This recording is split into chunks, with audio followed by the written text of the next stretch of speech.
kulanti wacan wanaagsan daawadayaal meel aad joogtaanba kuna soo dhawaada barnaamijkii madasha qurba jooga oo caadiyan idinka yimaada telefishin qaranka Soomaaliland ku leeyahay magaalada London. barnaamijka madasha qurba jooga oo caadiyan ku soo qaadno arrimo la xiriira dhinaca siyaasadda sida doodo iyo waxyaabaha isleenahay bulshadu ay xiise gelinayaan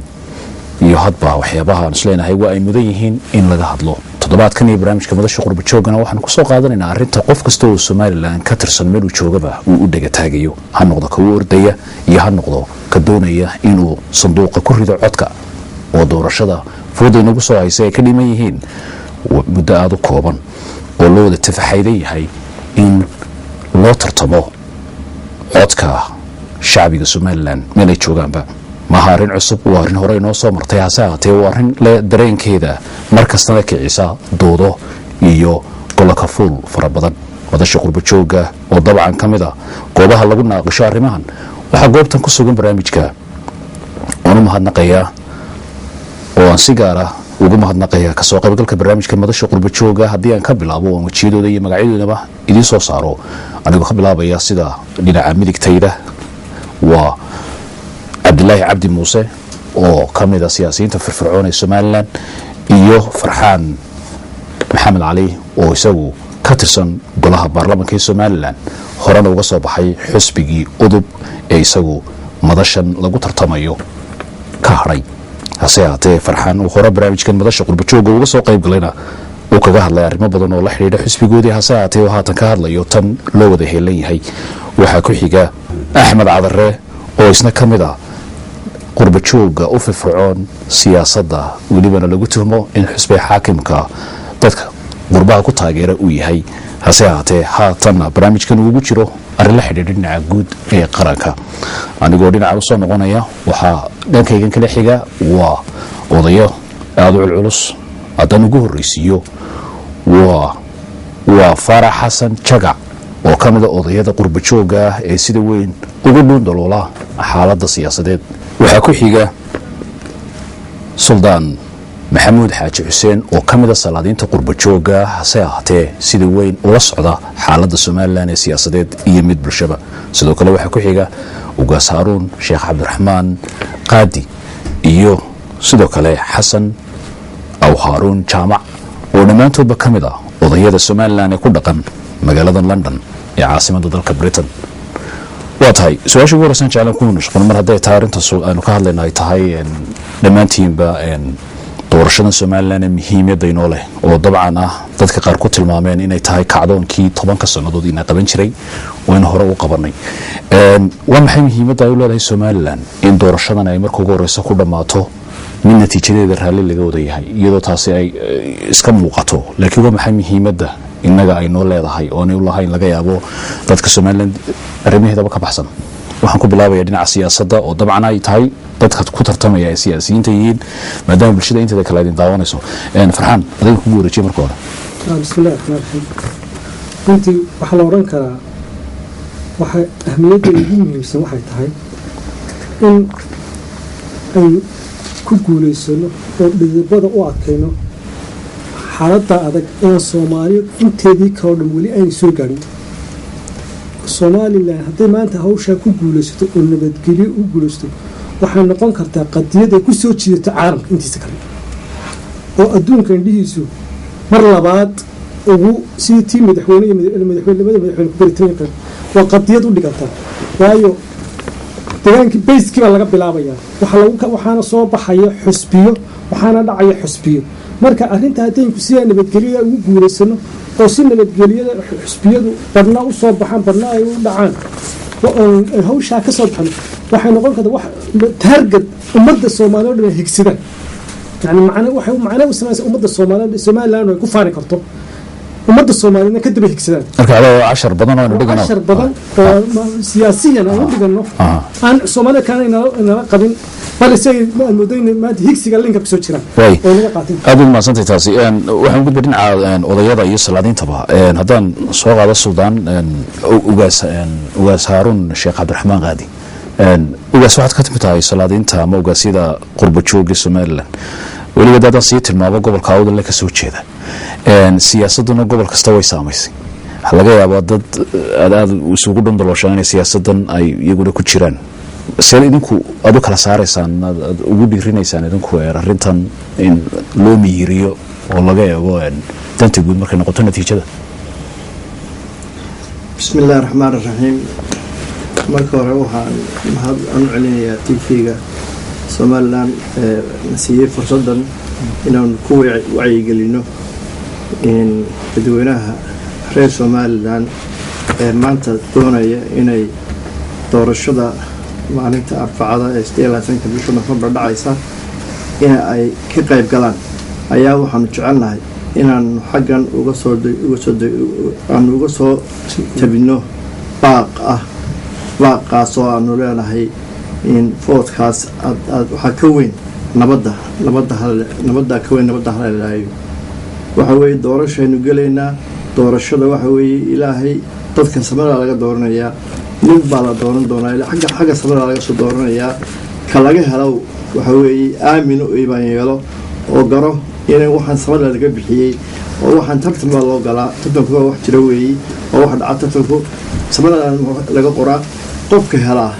لو إلهي شيئا وحوي هلو مهديو كوايانا كاهلي هلو مهديو تذكر وحلي هي نبض هلا إلهيو نبض وقالوي إن ضد بدن بين وجود حجرة عدو بدن بين وجود حجرة وحوي نبض على شناوين نبض هلا إلهي قاطع يعني هذا موجود بس سلطان محمود حاج سلطان وام حي باقة سلطان وقاس كتشيديك السكو shacbiga loo jeedinaya leeyahay arintan aanu miirino marka loo eego natiijada la filayna soo baxdo dabcan waxa la ogsoon yahay in saddex xisbi oo kaliya ay soo bixi doonaan marka loo eego ururada iyo labada xisbi ee hore u jiray waayo bismillaahir rahmaanir rahiim alxamdulillahi rabbil aalamiin wasalaatu wasalaamu calaa rasuulillahi sallallahu alayhi wasallam waxaan filayaa waxaan hortaynu ku jiraa waa tartankan maanta la galay ama qadiyada dimuqraadiyadda la yiraahdo ujeedadeedu waxa weeye gaadiidkii aynu ku guuri lahayn ee ugu guuri lahayn qaab nabadgeliyo oo lagu kala baxo weeye ama tartan hal galo oo maanta lagu jiro ama dimuqraadiyadda hal adeegsanayo waxa kaliya u baahan tahay waxa weeyaan in qof kastaaba niyadiisa iyo qalbigiisa geliyo inaanay jiri karin dadka kunka iyo dheeraadka ah ee wada deegaanka ah inaanay soo bixi karin dhammaantood ee ini ay ka soo bixi doonto talabaadna waxa weeye ururada dhammaantood iyo xisbiyaduba inaanay soo wada bixi karin ee inina hari doonto inina soo bixi doonto ku talagalka noocaasa ama expectationka noocaasi qof kasta hadduu niyadiisa geliyo waxa uu ku qanci doonaa natiijada soo baxda laakiin haddaynu dhammaanteen enfows isu qaadano oo dhammaanteen nin waliba yidhaaho kii ugu dambeeyey baan ahay oo anaa soo baxaya halka isku dhacaya hadhowta ismaandhaafku ka dhiman doonaa waa halkaa weeye sidaa uu sheegaya ugaaskuna qof wax u hayaa ma jiro oo bini aadamku qof waxba uma hayo ilaahay baa subxaanahu watacaala ciddii soo bixi doonta iyo ciddii iman doonto goobta iyo madashaba og waxaa loo baahanya inuu iimaansado kii waayaa arrinkaa dhacay waxaan markaa anigu leeyahay maanta dadka tenshankiisii ama caadifadiisii waa la kiciyey cirkay marayaan qof kastaana waxa uu ku jiraa competition ama tartan inuu ninkaa kale reebo oo dee waa la isbiyo dhiijinaya hawshaas waxay u baahan tahay in waaqaca ka turjumaysa nimanka siyaasiyiinta ahay ay ugu gondadegaan una sameeyaan in ummadda laga daayo inaan wax ka baxsan nabadgelyada lagu buuxinin aad baad u mahadsantahay waxaan soo noqon doonaa qodobka sheegaya xidhiirka ama wax walba waxaan la wada galay waa heshiis wadanku wuxuu leeyahay shuruuc iyo qaran xildhibaan baarlamaanka sharciyada lagu sameeyey kamidina nala fadhiya siyaasiyiinta lafahantooda idin eegi doono shuruucdan xisbiyadu dhigtaan si dadweynuhu u ogaadaan in meeshii heshiis jiro oo nin walba suulka si laga dhigo la yidhi haddii lagaa badiyo dadweynaad ka mid noqonaysaa aan u soo noqdo faarax xasan jaga faarax بسم الله الرحمن الرحيم وبه نستعين على أمور الدنيا والدين haddaan anigu arintan ugu raacsanahay sida ay dhammaan uga hadleen raggii hore hadday siyaasiyiinta ooniyada laakiin anigu waxaan mid unbaa laba xare baan yaan miisaanka saaraya mid waxa weeye maanta Soomaaliland waxaynu ognahay oo ay ku soo caanamaashay oo meel ku gaadhay waa nabadgelyada. nabadu waa sahay, soomaalidu waxay ku mahmaadaan nabadu waa sahay. nabadaa sahaydaa in maanta aynu ku nabadii caanamaalay ee khayrkeen ku dhaafnay cadowgeenuna ka naxaayo, waxa aan marka hore ilaahay ka baryayaa inay doorashadan si nabadgelya ay nagu dhaafto. labada arrimood aan midba qolo u jeedinayaa, mid waxaan u jeedinayaa siyaasiyiinta maanta tartanka ku jirta. way fiican tahay Somaliland dimuqraadiyadeed ee ay ku badan qaadeen inay ka dhabayso xisbiyo badan inay furto oo la tartamo, oo aan xisbiyadu uun ku koobnaan 3 iyo wax la mid ah. haddii la furay waxaynu ognahay dimuqraadiyaddu waxay ku salaysan tahay waa inuu qofku dadku tartamaan. marka hore tartankaa qofna wuu helaya qofna waa waaya. dimuqraadiyaddu waxa weeye qofkan jeclaa inuu helo hadduu waayo inuu hareeyo oo ka haro oo aqbalo in laga badiyey. dimuqraadiyaddu waa taas midna waxaan farayaa siyaasiyiintu waa inay taa ogaadaan oo ku qancaan. shacabkana waxaan farayaa shacabku maanta ogaada siyaasigu waa nin siyaasi ah. siyaasigu waa kaa marna waraabaha wanka ka dhigaya marna wanka waraabaha ka dhigaya. inaanu siyaasigu marna waraabaha wan idinka dhigin marna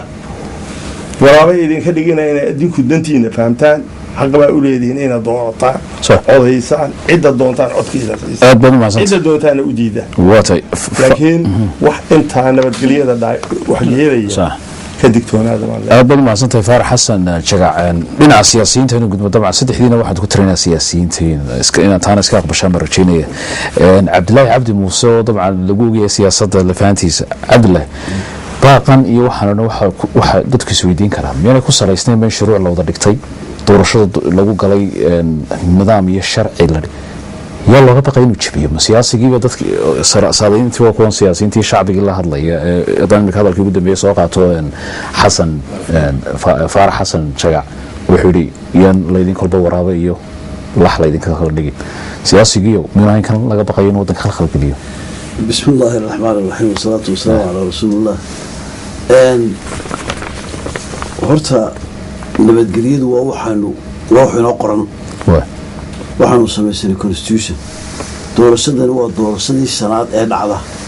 afartii hore midna xoomay keenin, ninbaa 80 laga helay oo wax tahniyadeeyay waana dhacday. doorasho dowlad hoose la galay, dowlad hoose horaa la doortay, waa la dhacdo waa la istahriido oo lagu dhaqaaqay. maalin kasta waynu korayna waxaanu baranayna waxa horta wax walba baaqi u jeedaa nabadgelyada loo wada adkeynaya. dadku waxay doonayaan wuxoodu inay hore u sii socdaan oo aanay dhib marnaba la soo gelin. ninka siyaasiga hanjabayaan wuxuu ma samayn karo far badan, wuxuu samayn karaa baan garanahaynba. way de qaran baa meeshii jira, booliiskiisii iyo militarigiisii iyo nabadiisii ilaashanaya. laakiin waxaan u baahanay wacyigelin. waxaan isku wacyigelinaynaa dhalinyarada imika soo kacday ku wacyigelinaynaa in nabadgelyada inaanu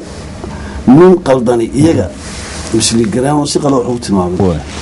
wacyigelintaasi horta meesha uga jeednaa nabadgelyada aynu ku qaadayno. waxaanu leenahay dhalinyarada soo kacaysa ha ogaato inay waxaan iyagu leeyihiin oo ay ilaashadaan, loona baahan yahay inay daryeeshaan oo aanay ninkaga dabagelin. waxaanu qolada siyaasiyiinta afrayna. qolada siyaasiyiinta waa qolada maanta u taagan doorashooyinka. way dhacday Somaliland 5 doorasho hore ka dhacay, 5 doorasho hore ka dhacay si fiican ayaa la soo taaneeyay. waxaanu ka filaynaa oo leenahay in imika marka la kala aysanaysan taas waa nimanka la dooranayo. 3 xisbi waa hore soo baxay, axsaabtii kale ee soo baxday anigu ma diidan inuu xisbi yiraahdo ana waxayga laga sutay ana laga dhacay uga dhici kartaa. ninku hadduu dareemo inaanu isagu ralahayn dee qaab baa loo sameeyay, qaabka amaro maxkamadda ha tago annaga ayaa nagula soo noqon suuqii. haddii uu wax garan waayo maxkamaddu tagaya, maxkamadda loo gudbinaya, maxkamaddu markaa iyada xukumayso faanka qodobkan ka soo duulay aynu soo garanayno qodobkan ka soo duulay waxaan u gudbiyaa xildhibaanka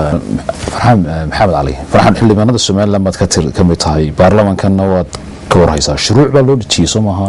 طبعا saddex xisbiyadu ku marayaan. طبعا shuruucda maxaa ka yaala markaa بسم الله الرحمن الرحيم. haddii loo eego ciddii laga badiyay ama ciddii badisay badde الشروع أما بدأ المستمعين isbedel يا المستمعين كنتي ستوركي أختي مرحوم كي هو محمد بن عبد ستوركي المستمعين وحو waxaa lagu ajtiray 3 xisbi inay soo bixin inay ka dhaafi karin lagu salay dabeetana baahida waxay keentay si dadkii dhallinyarada iyo maskaxda iyo dadka loo raali geliyo amad badal lagu sameeyey isbedel lagu sameeyey si chance loo helo dadkii loo sameeyo dabeetana dastuurka loo bedelka waxa la sameeyey xeerkii in online si dadku u heli karo isbedel iyo maskax iyo caqli cusub u heli karo ama dadku tarafus u heli karaa marka dadka ka ma jiraan marka wax dadku ay ka warwaraan ma jiraan marka طبعا hadii saa loo sameeyo waa loo diyaariyay waxa sidii lagu keenay qaabkii la mariyay waynkii la mariyay sidii loo heriyay qaabkii yani waxa la sameeyay wax diiwaangelinta la yiraahdo oo ruujii la baabiyay marka ma jiraan sharci ba waxa kale inta sharci ka dheeraan ama waxa la yiraahdo tafahum isla qaadasho oo wixii intaa ka baxsan xeer hoosaad baa jira ay diyaargareen qodob commissionku iyo guddiga diiwaangelinta ay diyaargareen isla diyaargareen oo loogu yiri xusbiyadoo dhan oo ay wada saxeexeen oo isla qaateen in leenka wixii aan ka baxsan maxaa xeer hoosaad marka waxa xeer dastuurkii baa jira sharcigii loo sameeyay jira maxaan ku raadin doorashada jira waxa jira maxaan ku raadin tafahamkii marka intaas oo dhan inay jirto cid jabin kartaa waa cid siyaasiga marka ka hor timaado dadka halkan waa tan laga cararaya ma cidi codeynaysa ma jabiyo dadku ma jabiyaan shicibka waxa weeye nin siyaasiya oo waxa weeye buuxinka waayay jaaniska hawshii uu doonayay ku guuleysan waayay yaa muusanaabaya marka waxa weeye sharcigiina isaga jabinaya dadkiina isaga kicinaya nabadgelyada isaga khatar gelinaya marka waxa weeye tan ka hadlaynana waa taa aradan ku gudbaado waxaad ka mid tahay dabcan ganacsada iyo siyaasiyiintana waad ka mid tahay dareenkan aynu lasla wada qaatay nabadi jirto doodi kama taalo waa maxay fursadda taala in muran ka dhalan kara Soomaaliland uma muuqato dadka badankiisa Soomaaliland oo sida Cabdullaahi iyo sheegeen iyadoodaba waan ka soo gudubnay ma doorashadii ugu horeysay bil joogo muran baa dhici lahaa waxaan leeyahay inay tahay la xoojiyo dhinaca siyaasiyiinta arrinkan iyo shuruucdan uu sheegay xildhibaanku الحمد لله رب العالمين والصلاة والسلام على رسول الله السلام عليكم دمانتين با intaan taa ugelin su-aal aad qiimo badan ku leedahay runtii aan la dul maray oo ahayd maxay u tahay Soomaaliya doorashadani waxaan oran karaa runtii horta waa u dhowr tus oo maanta haddaad shaashada TV-ga daawato inta xusbi iyo farxadda iyo damashaadka iyo qaab socodka waxaana u tahay imtixaan sida Cabdullaahi uu sheegay ee doorashada soo maray tan idagaar ay nagu hayaa waxaynu haynaa imtixaankii looga gudbiyey level 4ka waxa la eegay commission soo shaqeynay xukuumadda korishkeeda la eegaya hay'adkii dawladnimo ee kala duwanaa baarlamaanada iyo qaabkii loo dejiyay ayaa la eegay sida ay doorashadaasi markaas u dhacdo waxay ka turjumaysaa dimuqraadiyadda Soomaaliland ay muddada soo waday meel basi gaarsiin kartaa marka waxaan aaminsanahay inay tahay imtixaan aynu baasino hay'adaha ku shaqo leh ee runtii u baahan inay taasi tixgeliyaan su'aashaada soo noqotaba horta laga wareero malaha waayo shacbiga ayay ka timi amniga iyo nabadda inkana inagoo xoogaysanay oo ciidan institutionskeeni dawladnimo markay ciidankii noqoto militariga markay noqoto amniga markay noqoto sirdonkii shacabka u taageersan maanta warma yaalo marxaladda markay hadlayso dhowr xisbiba imka urari haray oo soo gaadhi dalkan qof laga qeyliyay sharciga qabanaya qofna sharci kama weyna ama xukuumadda ka tirsanaadaan ama shacabka ka tirsanaadaan ama ixtiraamada qofkii dembi gala horta sharci kama weyna tamaanta Soomaaliland ku gaarina waa taa anigu Axmed ahaan uma arkayo wax dhibaato ah hadii aynu wax taageerino commission qarab waxa soo saareen nidaam loo shaqeynayo iyo hadii cidii kale xataa qaabka loo ciqaabi lahaa oo dhowr toban qodob oo la isku wada qaatay la soo galay website-da oo meel walba laga sheegay waxaan aaminsanahay salaadiin shacab iyo dad iyo xukuumadda inaynu taageero maanta ilaahay bayna siiyay commission qaran oo awoodiisii leh oo ay institutionskii dawladnimo taageerayaan shacabka lagu baahan taageeraan khaladku wuxuu ka iman karaa siyaasiga weyn siyaasiga laga haro sharciga ma weyna laakiin goobaha dadka mas'uuliyiinta ee muraaqibiinta la yiraahdo ee goobjooga meelaha ka noqonaya fulinta laga sameeyo ta u baahan in culayska in la saara ay wax ka qanto halka laakiin ninka siyaasiga soo bixi waayo wadanka wadkiisa uu burburinaayo kursi waayo taa lafteeduna way siman tahay nin qofkii codka bixinaya haddii codkiisii meeshuu la doonaya inuu kusoo saaro ay soo bixi weydo inuu aqbalo kii laga badiyey iyadoo lafaanteed haddaan usii gudbo odayada kale saddex guddi baa jira saddexdaa guddi waa mid waa guddidii doorashooyinka guddidii diiwaangelinta oo xusbiga jiritaankiisa inay soo saarta laftiisa oo ay u diiwaangeliso inuu xusbi jira yahay iyo guddi anshaxii guud ilaalinaysa markaynu taa ka qiyaas qaadano miyaynan somalilan u dhignayn inay ka diyaargarowdayba arrimahan oonay ahayn in siyaasigu somalilan uu ninkii soo baxayay dareenkiisa qaba inaanu soo baxaynba ama isla waa lagaa garbinaya inuu ogaado in meeshiiba shuruuc taalo sida ogsonna qaar baa iskaga baxay doorashada ka hor intaani gelin ka noqday mowqifkooda siyaasadeed ama xusbi kale oo is yidhahdeen malaha waad kusoo bixi kartaa ku biiray marka mar haddii ogaas tusaalehaan haddii ay guddiyo noocaasa aynu dhignay ooba dee wixiina kala saarayay ama somalilan kala waday xusbiyadeeda iyo nidaamkeeda maxaa warwar dhalinaya bismillahi raxmaan raxiim horta waxaa weeye sidaa u sheegto waxaa weeye waxaa jira saddexdaa guddiyo ee aad sheegtay saddexdaa guddiba way jiraan saddexdaba shaqadooda qabsanayaan doorashada nagu cusbe waa tii shanaad maanta aynu gelayno horena waanu soo aragnay oo nabadgeeya u dhacay intii hore tan ilaahay baan ka talayaa inay tina nabadgeyn nagu dhacdo anigu ma filaayo inaan wax warwara oo ay jiraan oo dadkuna waa dad bislaaday dadka somaliland imka tii shaan bay maanta gelayaan anigu waxbaan ka helayba oon muxuu ahaa maskaxdeeda ilaa imka igu dhex wareegaysa ololihii ay sameeyeen xisbiyadu sida qolo walba maalin walba ay soo baxayeen ee maalin keliya loona meeshaas ay habsheeri ka dhacday meeshaas habuu ka dhacay aynu maqalba ee maalin walba 6 ilaa 6 ay saacadda 4 saacadood qolo walba ay intay soo maraan wuxuu dhamaysanayeen oo kookada ku wareejinayeen taasay nutusaysaa inay maalintaa kale doorasho dhacaysaana ay si wanaagsan ugu dhici doonto insha Allah bilaha سيدي محمود horta marka ugu horeysa waxyaabaha kalifayay waxaan hadal jeedin nin baa la yiri nabadiisu la taliyo markaasuu inuu dadka nabadgeliyo oo dadka u dulqaato dadka nabadgeliyo mid baa yiri oo kana soo doontana kan ka hadlayo waa kaas way ka ku soo doonto nabadgeliyo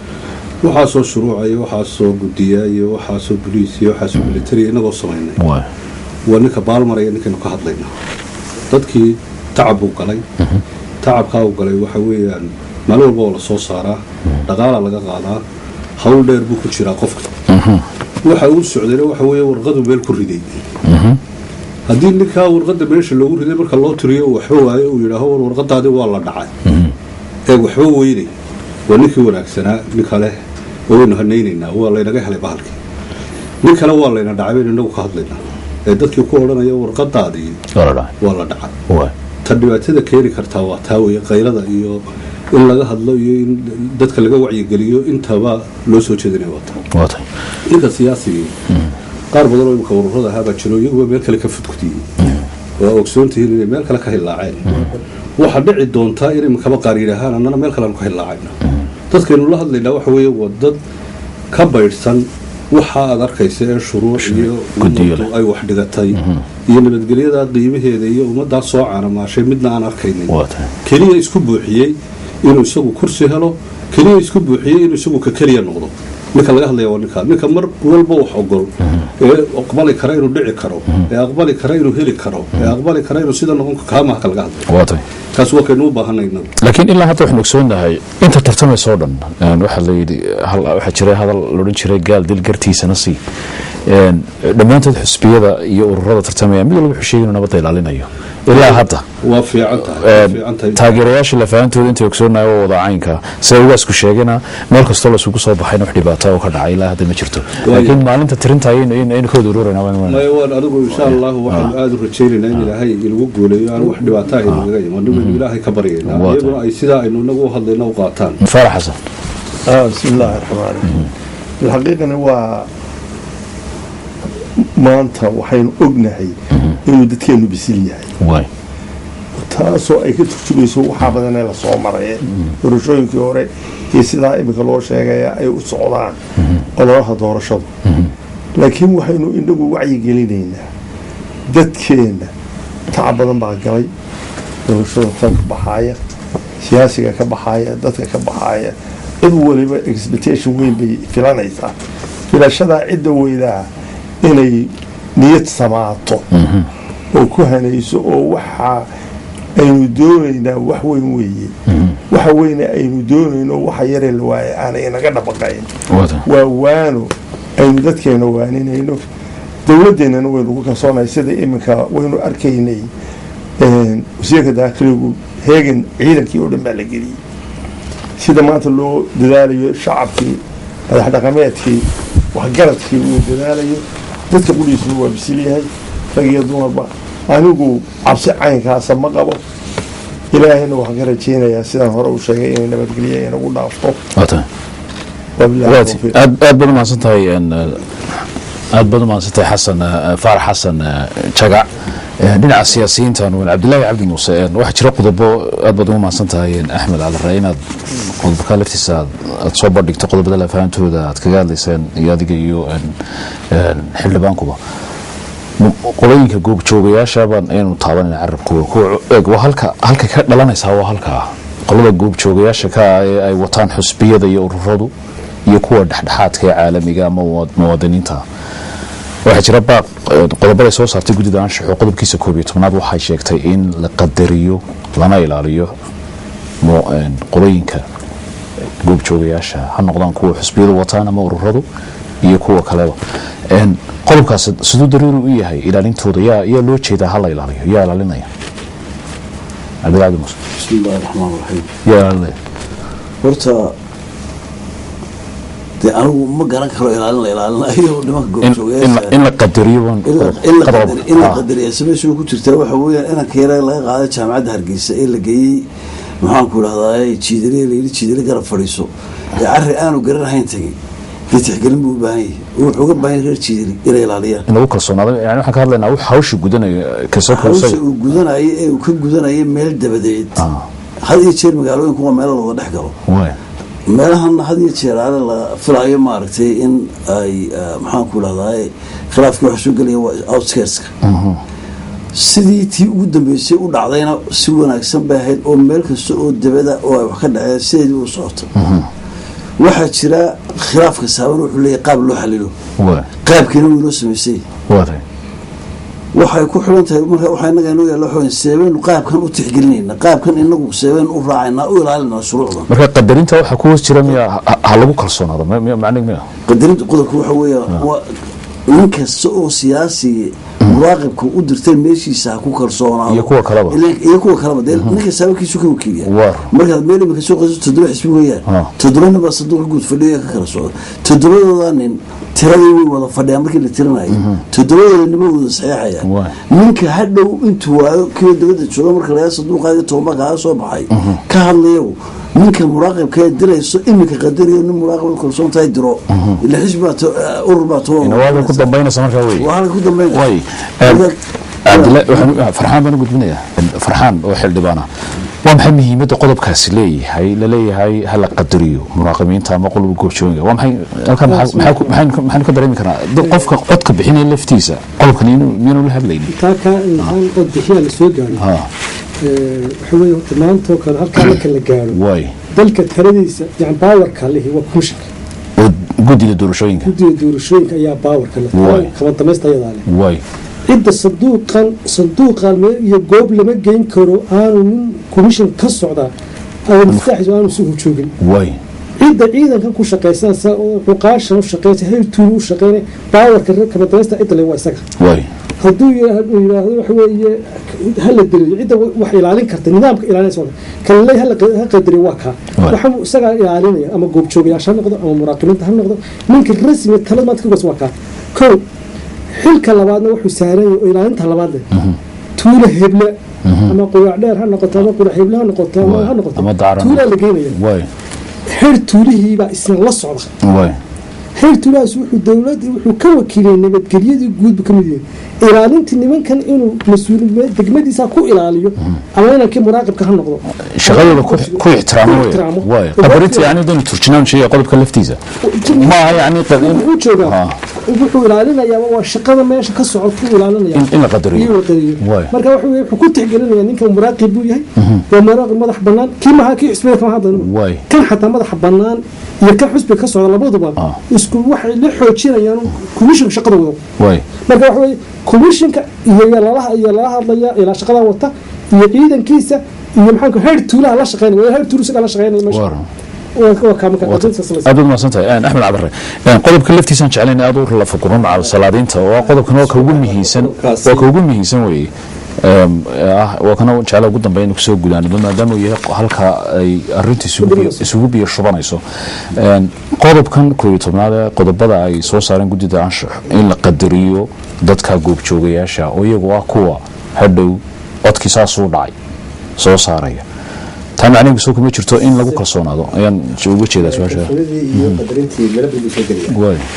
magaalooyinka waaweyn ee meelaha amniga iyo dadka ay joogaan way si meelaha ee baxsan ee fog ingoni ku joogto ay gaar noqonayso way qadarintii wax bambeed bay soo gelaysaa way qadarintii horta kiyuga in la ixtiraamo oo aan buu ka dhicin way soo hoosgelaysaa way muraaqibiintu waxay ka kooban yihiin xisbiyadii iyo komishinka madax bannaan iyo qaar badan oo ka madax bannaan intoodaba oo ilaalinaya laga wareeri maayo inay culeysbada ka dhaco laakiin qadarinta laga hadlaya waxa weeyaan waqtigu waa dheeryahay waa isbedbedelayaan in ay mar walba goobjoog u ahaadaan ciidan waan ka maqnaayo waa lagu shubtay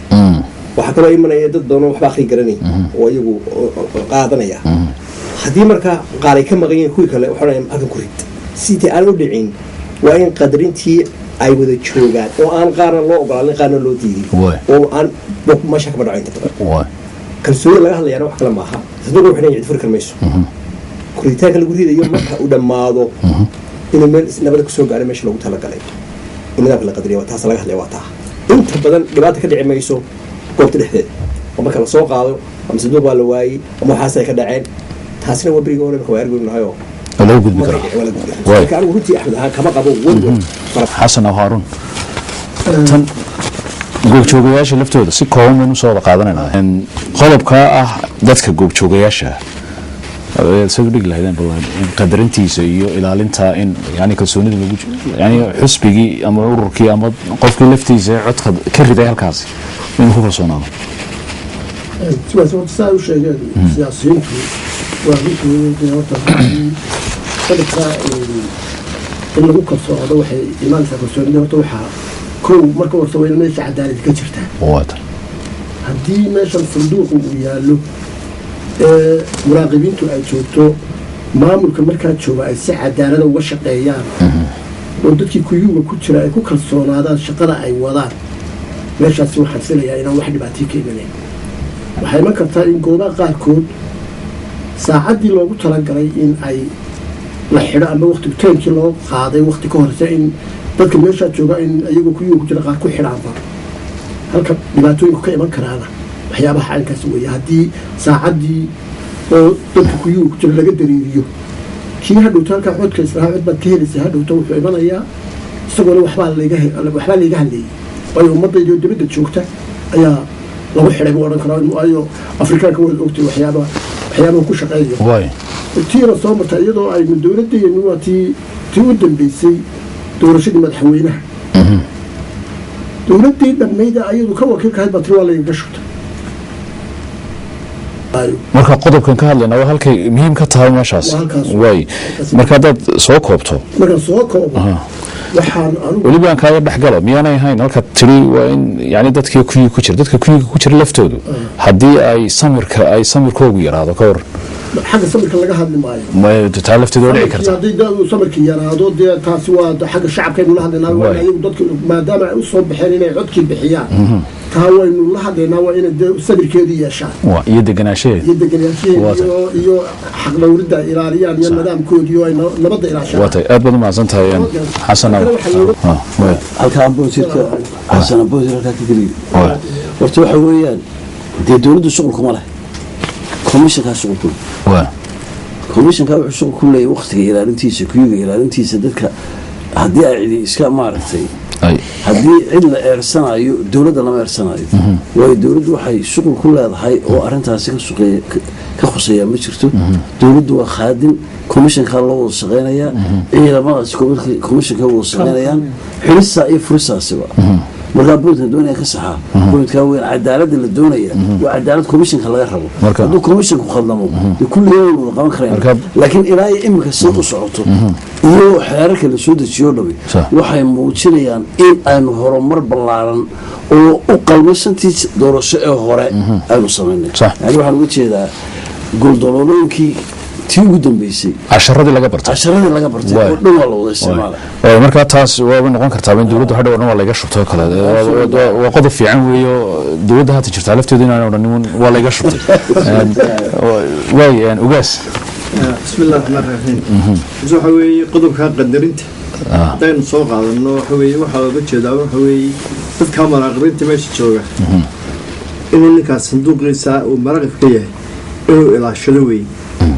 aanu sidaa axmed sheegay aanu saacadna ka dhaqaaqin hadduu ka dhaqaaqeen uu qofka ka tago daacadna u noqdo markaa daacadna u noqdo talabaad muxuu ahaa ka dhawaajiyey muxuu xaajo xasan na waxa weeye afhayeenka commissionku habeenkii dhatuu sheegayay muxuu ahaa qodobada doorashooyinkiisa ay u dhacayaan waxa uu inoo sheegay in ay bilaamayso muxuu ahaa 7 aroornimo ana dhammaanayso 6 galabnimo 6 galbeed dadku ku jira intoo doonaan hadaan buu yiri hadduu doonaan buu yiri intoo doonaan joogaan oo ku jira ku jirtaa way fotoynayaan taasna waa xeer caalami qofka haduu ku jira adduunka laga wada saaraba waqtigu ma ugu dhacay way marka aad xataa sheegaysaa ugaas in aanay jirin wax warar laga qabaa kiyuga waqtigu ka dhamaado la dareeri way aad ugu mahadsantiin aad iyo aad baad u mahadsantiin dhammaantiinba martidina sharafta leh oo aan runtii aad uga mahadnaqayo sida qadarinta la barnaamijkan uga soo qayb qaadateen barnaamijkan oo ah mid ku saabsanaa doorashada dabcan karkeedu in hayo qof kasta oo Soomaaliland ama xusbiga taageeramayaan taageerin uu eegay natiijadeedu sida ay ku dhamaato barnaamijkii madasha qurba jooga iyo toddobaadkan intaas ayaan kusoo gabagabeynay aad baad mahadsantiin mar labaad barnaamijkii madasha qurba jooga iyo qaybtaas aan kusoo qaadanay doorashada Soomaaliland iyo dareenka qurba jooga Soomaaliland waliba xubnihiisa mudan in ay madasha noocan oo kala ay ka dhiibaan ra'yigooda iyo talooyin wixii ay soo jeedinayaan intaas ayuu ku eegyahay inta dib u kulmi doono barnaamijkan madasha qurba jooga mid lamid ah waa anigu barnaamijkan baahiyiisa Cabdullaahi Maxamed Cali dhinaca farsamadana waa Maxamuud Xadhigle dhammaan bahda telefishin qaranka Soomaaliland studio magaalada London waxaan leenahay sidaas iyo barbarkay ka baxdaa waa bakay la qaleen muwaadin xusuusnow doorashadu ma aha mid loo tartamayo in lagu ciloobo waa se doorasho loo tartamayo in la eego cidii Soomaaliland deegaankeeda iyo taguudba ka shaqaynaysa isla markaasina halkay taagan tahay meel ka wanaagsan gaarsiin karta la soco doorashadani waa doorasho loogu talagalay in Soomaaliland ay ku soo saaraan xubnaha deegaanka ee horumarinaya deegaamada kala duwan ee Soomaaliland ka kooban tahay jee kasta oo aad ka eegto la soco doorashadani waa mid ina soo mari doonta haddii wadku ina daayo yaanay ka bixin barbarkeena la soco Soomaaliland waa hore u soo martay ee waa adiga muwaadin cidda la eegayo doorashadu sida aad u dhigto intaan kulmi doono waxaan sidaas iyo nabad geliyo